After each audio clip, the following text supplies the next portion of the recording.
नमस्कार दोस्तों, झारखंड में वापस से एक नई रिक्रूटमेंट भाई स्वास्थ्य विभाग में लेकर के आया हूँ अच्छे खासे पदों पर। लेकिन अभी मैं इसके बारे में पूरा एक्सप्लेनेशन देने वाला हूँ, तो आप लोग वीडियो को शुरू से लेकर आखिरी तक देखना। जो भी लोग चैनल पे पहली बार आए हो वो लोग चैनल को सब्सक्राइब जरूर करना, क्योंकि स्वास्थ्य विभाग में भाई झारखंड राज्य में एक बम्पर वैकेंसी को लेकर के मैं आ गया हूँ।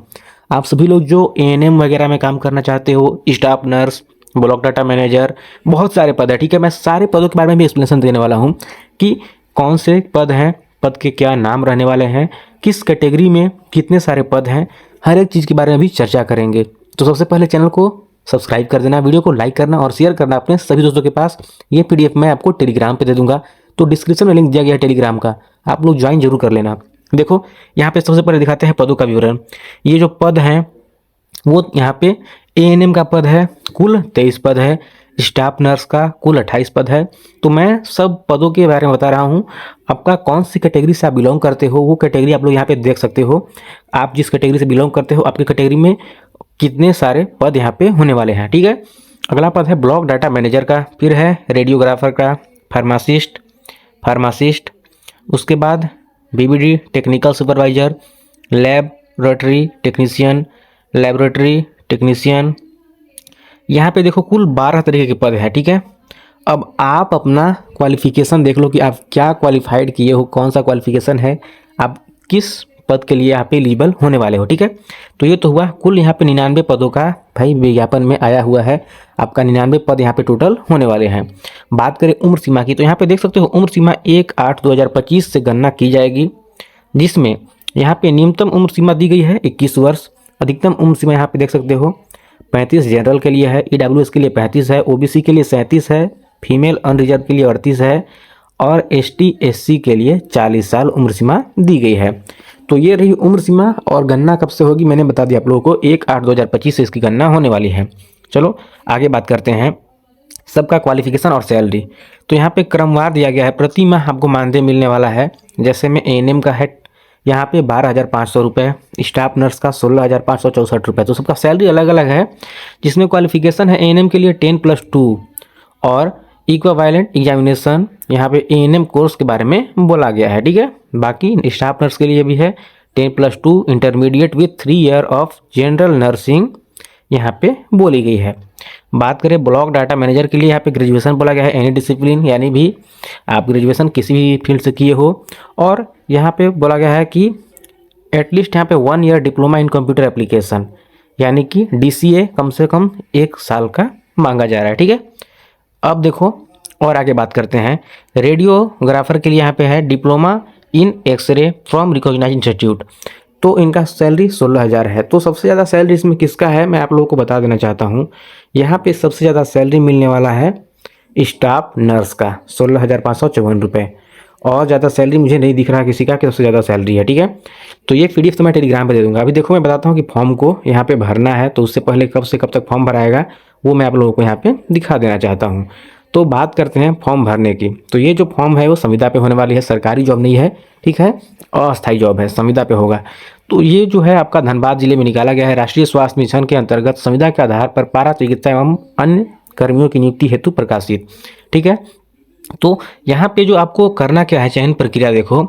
आपको सबसे पहले क्या करना होगा, योग्यता एवं अर्हता रखने वाले उम्मीदवार विहित प्रपत्र में आवश्यक प्रमाण पत्रों की स्व अभिप्रमाणित प्रति आरक्षण का दावा हेतु जो करने वाले हैं अपना जाति प्रमाण पत्र और जन्म प्रमाण पत्र सब कुछ यहाँ पे लगा देना होगा। ठीक है, संबंधित मैट्रिकुलेशन प्रमाण पत्र, स्थानीय निवासी, जो भी प्रमाण पत्र है आपको सब कुछ अटैच करना होगा। ठीक है, और आपको निबंधित डाक या फिर स्पीड पोस्ट के माध्यम से भेजना होगा। किस पते पर भेजना है वो पता मैं आपको बताता हूँ। सदर कैंपस कोट मोड़ सिविल सर्जन कार्यालय धनबाद, पिन कोड है 26/6001। ठीक है, ये लोकेशन हुआ। बात करें आवेदन शुल्क है जो 400 रुपये यहाँ पे दिए गए हैं। तो आपको अब बोलोगे कि शुल्क को देना कैसे है, तो शुल्क देना है आपको डिमांड ड्राफ्ट से। 400 रुपये है पिछड़ा वर्ग के लिए और समान कैटेगरी के लिए। अनुसूचित जाति अनुसूचित जनजाति के लिए 200 रुपये का डिमांड ड्राफ्ट बनवाना होगा। किसके नाम का डिमांड ड्राफ्ट होगा, डिस्ट्रिक्ट हेल्थ सोसाइटी धनबाद, इसी के नाम पे आपको डिमांड ड्राफ्ट बनवाना होगा और उससे अटैच करना होगा। ठीक है, आगे यहाँ पे दिया गया है अभ्यर्थी का चयन जो है वो शैक्षणिक एवं तकनीकी परीक्षाओं में प्राप्तांक अंकों पर होने वाला है। साक्षात्कार एक या एक से अधिक जो लागू हो उसी के आधार पर किया जाएगा। सभी उम्मीदवार निबंधित डाक या फिर स्पीड पोस्ट के माध्यम से आवेदन पत्र भेजना सुनिश्चित करेंगे। ठीक है, तो आपको मैं दिखाता हूँ सबसे पहले विहित प्रपत्र यानी कि फॉर्म, जो फॉर्म है उस फॉर्म को भरना कैसे है। तो ये सारी चीज़ तो मैंने आप लोग को बता दिया, सारा क्वालिफिकेशन, कितने पद हैं, क्या है क्या नहीं। अब देखो फॉर्म को, यहाँ पे देखो ये आपका हुआ फॉर्म, आवेदन हेतु विहित प्रपत्र, ये फॉर्म है। इस फॉर्म में आपको फोटो यहाँ पे चिपकाना होगा, जो कि पदाधिकारी द्वारा भी प्रमाणित होना चाहिए। ठीक है, आगे देखो यहाँ पे क्या है इस फॉर्म में, सेवा में असैनिक शल्य चिकित्सक, पद का नाम, पद कोड, आवेदन का नाम, पिता पति जो है उनका नाम, जन्म तिथि, फ़ोन नंबर, ईमेल आईडी, और इसके बाद अस्थायी पता, फिर पत्राचार का पता, ये डाल देना होगा। देन आफ्टर नीचे दिया गया है शैक्षणिक एवं प्रशैक्षणिक योग्यता, आप कितने क्वालिफिकेशन है, कौन से साल पास किए हो, कौन से बोर्ड से पास किए हो, कितने प्राप्तांक का प्रतिशत यानी कितना परसेंट आया था, वो चीज़ यहाँ पे डालना है। उसके बाद अगर आपके पास यहाँ पे देखो ये कंपलसरी नहीं है, ठीक है, यदि है तो डालना। ठीक है, कार्य अनुभव के बारे में यहाँ पे कहाँ से काम किए हो, कौन से संस्थान में, कब से कब तक किए हो, ये चीज़ डालने के लिए बोला गया है। अगर आपके पास है तभी डालना है। ठीक है, आप लोग कमेंट करके मत बोलना कि सर एक्सपीरियंस जरूरी है, नहीं एक्सपीरियंस जरूरी नहीं है। ठीक है, आगे देखो श्रेणी पूछा गया है कि आप कौन सी श्रेणी से बिलोंग करते हो, जैसे सामान्य से, पिछड़ा वर्ग, अत्यंत पिछड़ा वर्ग, ST SC, अपना यहाँ पे टिक कर देना। ठीक है, आगे है अगर आप शारीरिक रूप से विकलांग हो तो यहाँ पे हाँ कर दो, नहीं हो तो नहीं करोगे। ठीक है, परीक्षा शुल्क यहाँ पे विवरण डाल देना होगा। आप जो डिमांड ड्राफ्ट बनवाओगे बैंक से उसके बारे में डिटेल डालना होगा। यहाँ पे डिमांड ड्राफ्ट का नंबर डालना होगा, कौन सी डेट में डिमांड ड्राफ्ट इशू हुआ है वो, और drop from bank and branch, कौन सा बैंक ब्रांच से किए हो, ये यहाँ पे डालना होगा। ठीक है, आगे है घोषणा पत्र। तो घोषणा पत्र में यहाँ पे क्या दिया गया है, देखो ये घोषणा पत्र साफ साफ लिखा हुआ रहेगा, इसमें आपको स्थान डाल देना होगा, अपना डेट डाल देना, और यहाँ पे हस्ताक्षर आपको कर देना होगा। ठीक है, तो ये चीज़ हो गया। अब इसके भाई फॉर्म भरने के बाद इस फॉर्म को आपको एक लिफाफे में बंद करना होगा। तो लिफाफे में बंद करने से पहले आपको अपने सभी दस्तावेजों को अटैच करना होगा साथ में। तो सारा दस्तावेज आप लोग प्रिंट आउट करके निकाल लेना और साथ में अटैच करना। अटैच करके लिफाफे में बंद करोगे, उसके बाद आपको जो पते पे भेजना है वो मैंने आप लोगों को बता दिया है कि आपको किस पते पे भेजना है। डिमांड ड्राफ्ट के लिए मैंने बता दिया कि कितने रुपए लगने वाले हैं और क्या क्या डॉक्यूमेंट लगाने हैं, ये भी मैंने आप लोग को बता दिया। आप लोग एक चीज़ गलती मत करना, जो भी डॉक्यूमेंट आप अटैच करोगे उस डॉक्यूमेंट पर आपको अपना यहाँ पे सिग्नेचर भी कर देना होगा। ठीक है, पीछे में कर देना, आगे जगह रहेगा आगे भी कर सकते हो, नीचे में। ठीक है, तो आप लोग वहाँ पे अपना सिग्नेचर कर देना। जो भी डिमांड ड्राफ्ट या सॉरी आपका जो डॉक्यूमेंट रहेगा उस डॉक्यूमेंट पे साफ साफ लिखा हुआ है स्व अभिप्रमाणित, यानी कि आपको अपना खुद से भाई प्रमाणित करके देना होगा। तो उसमें अपना सिग्नेचर जरूर करना, छोड़ दोगे विज्ञापन में भाई आपका जो फॉर्म जाओगे वहाँ पे रिजेक्ट कर दिया जाएगा। तो एक भी गलती बिल्कुल मत करना। ठीक है, तो ये है आपका विज्ञापन कुल। बाकी आप लोग अब बताओ मुझे, आपको अगर कोई कन्फ्यूजन होती है तो आप लोग मुझे कमेंट बॉक्स में कमेंट करो।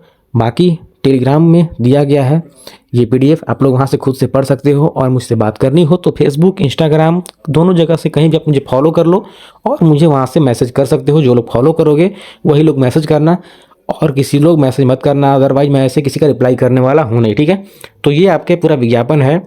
और आप लोगों को और कोई कन्फ्यूजन होती है तो आप लोगों को मैंने बता ही दिया। बाकी इसमें सारा जो भी जानकारी दिया गया है मैं सारी जानकारी के बारे में आपको यहाँ पे बता दिया है। अब और कोई कन्फ्यूजन बिल्कुल आप लोगों को होना नहीं चाहिए।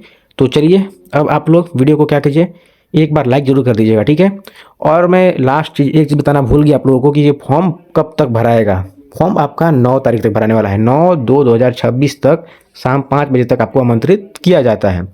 तो आपको 9 फरवरी से पहले वहाँ पे आपका जो है ये पहुँच जाना चाहिए, ये चीज़ यहाँ पे बोला गया है। खुद से पढ़ सकते हो। जिले में बेहतर स्वास्थ्य सुविधा सुनिश्चित करने के लिए यहाँ पे उपायुक्त सह अध्यक्ष जिला चयन समिति धनबाद की अध्यक्षता में यहाँ निकाला गया है।